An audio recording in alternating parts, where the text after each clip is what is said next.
Hey, welcome to Three Count Commentaries. So there's not a lot to talk about when it comes to Bianca Belair and Bayley, but there is still some stuff to talk about.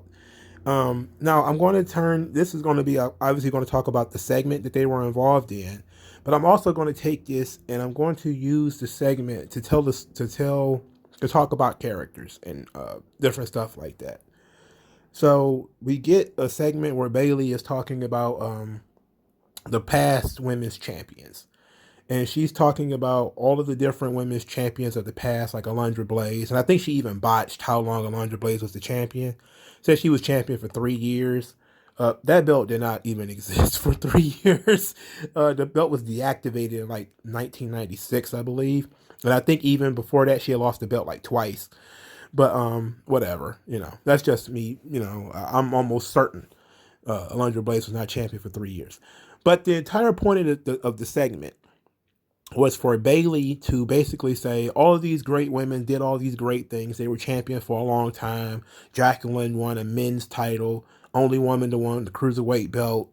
And all these other women are great and they're legends and Hall of Famers, but none of them can compare to me. That was basically the entire crux of the promo. To which Bianca Belair came out. Well, she talked about Bianca Belair before Bianca Belair came out. So she said she looked in Bianca Belair's eyes and she sees uh, insecurity, that Bianca Belair is insecure. So then Bianca Belair comes out and says, well, you wish I was insecure.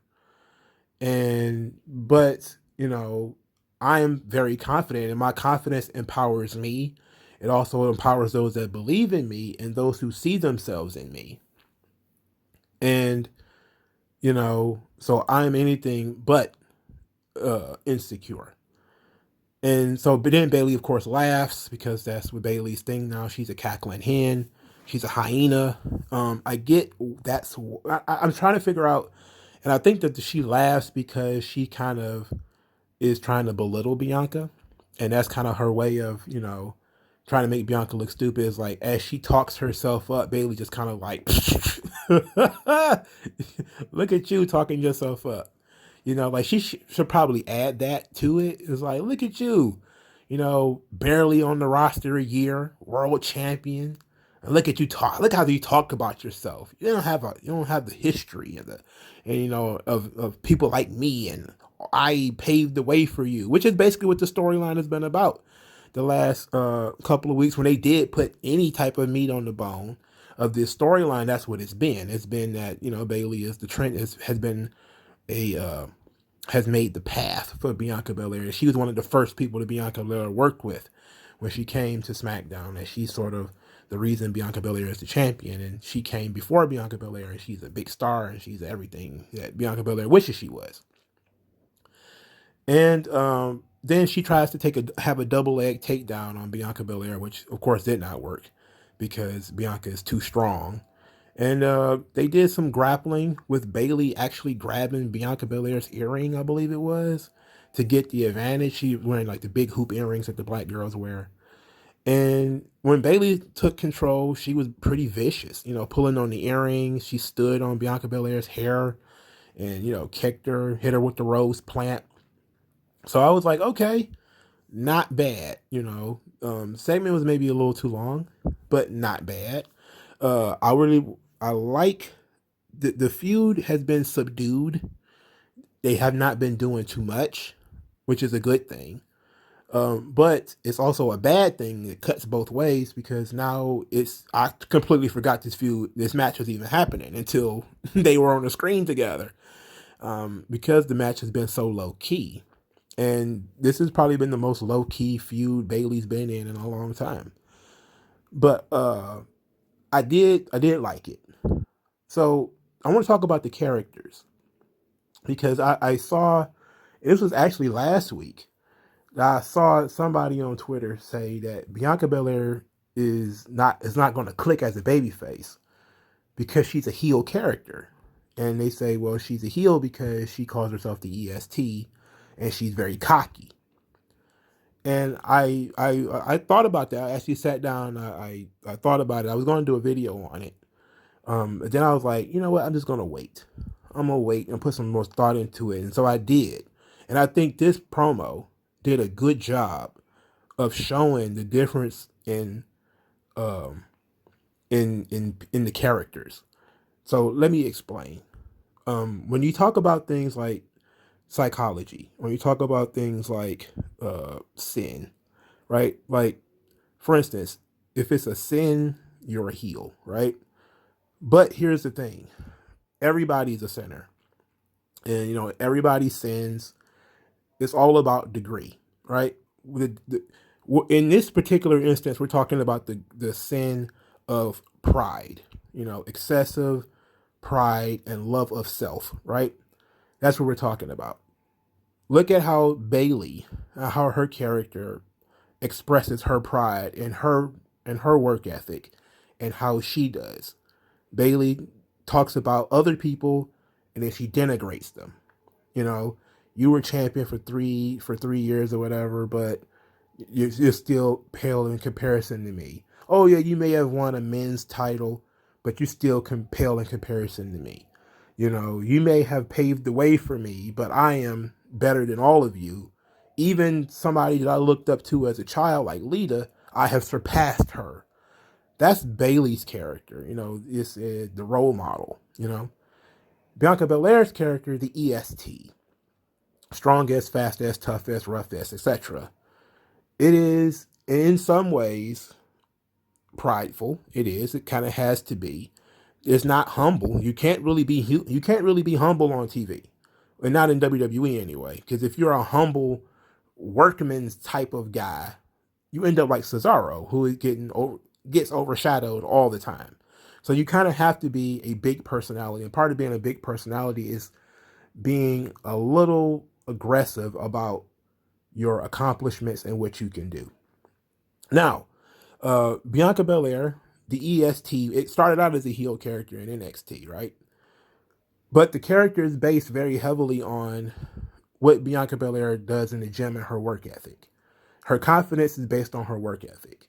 But it's also based on her past, which is why they did the whole documentary about her before she won the title and everything, about how she had problems with eating disorders and all that kind of stuff and issues with her body. So you would have the ESTs coming across not to denigrate others, but to uplift herself. She said that in this documentary. She says that her confidence is uplifting to her. So in other words, we have to look at the EST kind of as an affirmation. Like when people look in the mirror and they say, you're a handsome guy, you're going to have a great day. That's kind of how the EST is supposed to come across. But then you also have the concept that not everybody, is going to be humble. And that even sometimes blue collar people are not humble. And when I first read the tweet that made me respond in this way, I immediately thought, like, I bet this guy's a huge fan of Bret Hart. Bret Hart, the best there is, the best there was, the best there ever will be. Like, think about how that's not just cocky, it's absurd. It's he was, of course, as a longtime champion, he could say he's the best there is. Because if you're the champion, you can get away with saying I'm the best. You're the champion. But to say that you're the best there was means you're better than everybody in the past. To say you're the best there ever will be says you're better than people that were not even born yet. So that is an absurd level of and Bret Hart is one of the more humble guys of the 90s, and I mean, it is it is a very cocky thing to say that you're the best there is, the best there was, and the best there ever will be. But Bret Hart was still very grounded, right? Bret Hart was still a fans guy, a family guy. They talked a lot about his family, about how he spent time in the dungeon with his dad. His dad trained him. He still had that blue collar work ethic. He still had a connection with normal people. Where Bret could say, I'm the best there is, the best there was, and the best there ever will be, and people would cheer and want to slap his hand and want to dress like him and want to be like him. But then, of course, when he became a heel, he would say, I'm the best there is, the best there was, the best there ever will be, and people would boo him, right? You have to know how to present that type of character. And I see that Bianca Belair has done, or they have been attempting to, is still kind of in its infancy. She doesn't have the history of a Bret Hart, right? Because Bret was a guy, you saw him in tag teams, you saw him in the Intercontinental title, you saw him scratch and claw his way to the top. With Bianca Belair, is a little fast because she was only on the main roster, a year. So if you didn't watch her in NXT, you didn't see the struggle, the 2-3 years that she was in NXT struggling. You didn't really see it. So you basically saw her be presented as a star from the beginning because they were showing vignettes of her doing the hurdles and lifting, and then she had a documentary, and that's she's winning the Royal Rumble, and you're like, oh, what the fuck is going on? It's all so fast. So that I can see how you can say that would rub people the wrong way. She doesn't have the body of work that a Bret Hart or a Shawn Michaels or a Steve Austin. These people who completely lacked humility, the Hulkster, Randy Savage. These guys were not humble. They were not humble at all. But for the most part, you got to see their body of work. So when Hogan is talking about having the largest arms in the world, he slammed Andre the Giant. He can say that. He can talk about the power of the Hulkamania because he slammed Andre the Giant. So he can get away with that. And to a degree, Bianca Belair, having beaten Sasha Banks, but that's really the big staple win of hers, is beating Bayley once and beating Sasha Banks. But she's the champion, so she can say she's the best. But we're looking at this position as, is it excessive? Because like I said before, we are all sinners, even if we don't, like I'm agnostic personally. But if you want to say like sin as a thing that we all have, like some of us love sleeping, but we're not sloths. All of this stuff is supposed to be in excess because we all do it. Most of us are not humble about something. We're very prideful about certain things. But we won't get excessively prideful about it.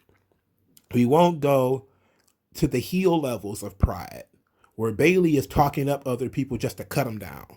Oh yeah, you did a really great job doing this, and this, and then he cut them down because I'm better than you.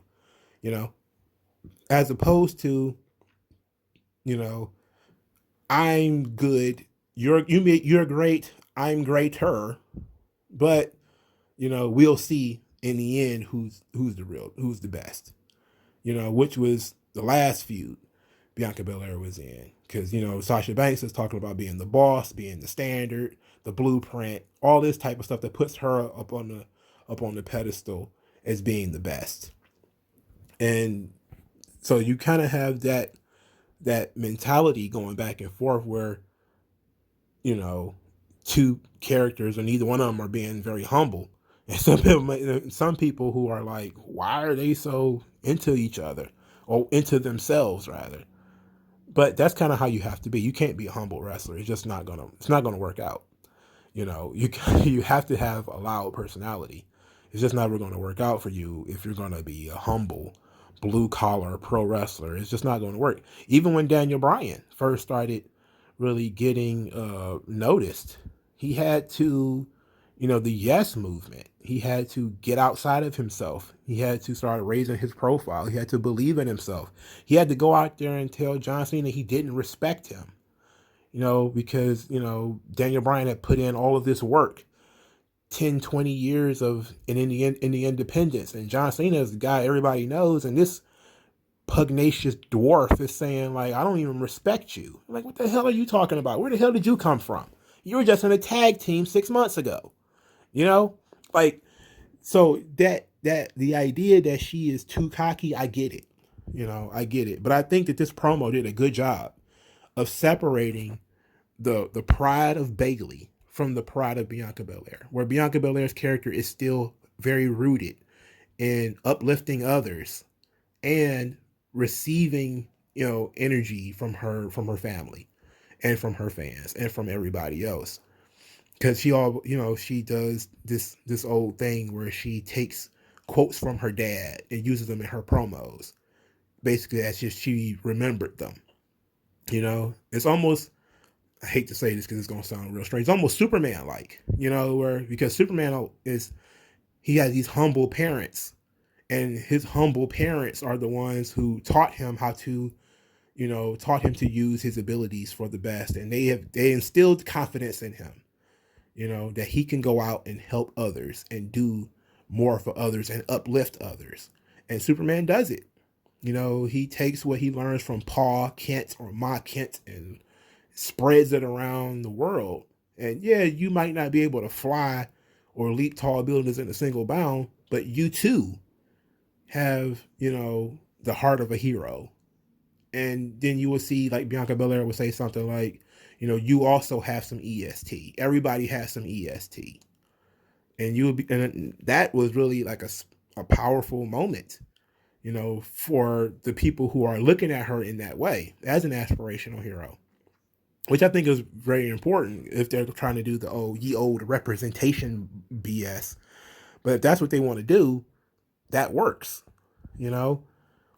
So I really don't see it the way that the guy who said that, and I can understand where he comes from, but this is pro wrestling, dog. There is no humble. I'm just gonna go out there and do my best, man. Like, how about you gonna be world champion? Maybe. I'll see what I can do. That's kind of how they do with Ricochet right now. Like Ricochet is kind of like that guy. Last time he talked, he was kind of like that. Like that doesn't endear you to anybody. You got to be confident. People are attracted to confidence. People are interested in people who are confident in what they do. That's what makes heels interesting. Heels are excessively confident in what they do. And usually they have to cheat. And that's what, the Bayley segment, that's what makes the segment so great, is Bayley talked about how awesome she was. But when it came down to it, she couldn't out wrestle Bianca Belair. She had to pull her earring, then she had to stand on her hair. And that's such awesome storytelling. And people miss out on those little segments of storytelling because, they aren't paying attention. And, sometimes I miss things too. Shit, I know. Because I tend to tune out a lot. And like I tune out of like 90% of these shows.